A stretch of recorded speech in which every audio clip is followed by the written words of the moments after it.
Makakausap po natin ang dati pong nagsilbi bilang Governor ng Ilocos Sur, si Governor Chavit Singson. Magandang araw, magandang tanghali. Naimbang na malam kada kayo. Hapo Chavit Singson, sir. Si Bombo Genesis po ito. Welcome sa Bombo Network sa Bombo Radio Philippines. Gab. Magandang hapon po sa inyo lahat at mabuhay ang Bombo Radio. At dahil ang Bombo Radio walang tinatago, ilalabas lahat. So may congratulations and thank you for... Thank you. Maraming salamat. Imbang malam kada kayo, Apo Governor. Napatawag ho kami dahil gusto ko namin kumpirmahin ho sa inyo yung katotohanan po sa likod ng ilang impormasyon na lumutang. Una ay may lumabas na impormasyon mula sa dati nating envoy, si Envoy Tolfo, na parang may alam daw ho kayo doon sa tuluyang pag-alis ni Senator Ronald De La Rosa mula po sa may Senate. Anong katotohanan sa likod po nito, Governor? Si Bontol po, matagal ko lang kilala yan at kilala natin lahat. Trabaho niya nung araw pa at nagsisinungaling dahil dapat ginawa niya, tinyek muna yung yate ko kung umalis o hindi. Nandun lang yate ko, hindi maalis yung sinasabi niyang araw. So, hindi totoo yun na umalis sa yacht club. Nandun yung yate ko, hindi umalis. So, nagsisinungaling si Bontol, ginagamit lang niya yun para kasuhan ako ng gobyerno. Para may intensyon ang mga NBI na i-raid ang bahay ko. Yun ang nakuha kong balita. So, i-raid daw ko, okay lang.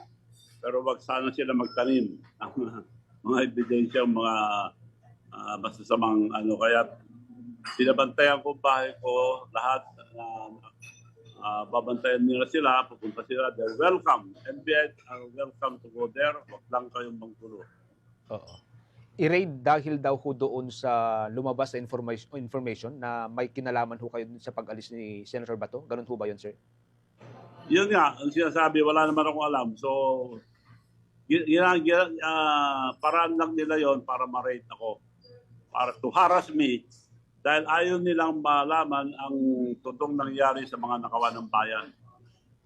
At ang mga tatlong senador, tinatanggal kong mga bayani dahil sila magsasabi ng katotohanan kung sino ang responsable sa mga nakawan ng kawan ng bayan. Napakarami. Hindi na sila may tago yan. Ngayon, kung sino-sino binibintangan. Ito lang para alam niyo yung totoo itong sinasabi ko. Ang ombudsman nag-declare na kakasuhan nila si Martin Romualdez. Nung lumabas si Martin Romualdez, hindi ako bababa mag-isa. Involved ang public organizers and executive. Ibig sabihin executive, si Bongbong Marcos. Tumahimik lahat sila. Bakit tumahimik ang ombudsman? Bakit tumahimik si Martin Romualdez? Bakit tumahimik ang presidente? Dahil involved lahat sila. Okay. Pero curious lang ho ako sa ngayon, Governor. Ito pwede ho ninyong sagutin, pwede rin pong hindi. May ugnayan ho kayo kay Senator Bato as of now, sir? Wala akong alam dyan. Binibintang lang sa akin para ma-raid ako.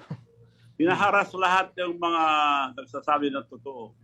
Kung magsabi ka ng totoo, kulong ka. Pag magsabi ka, mabuti sila, may premyo ka pa, may maleta ka. Yun ang patakaran ngayon.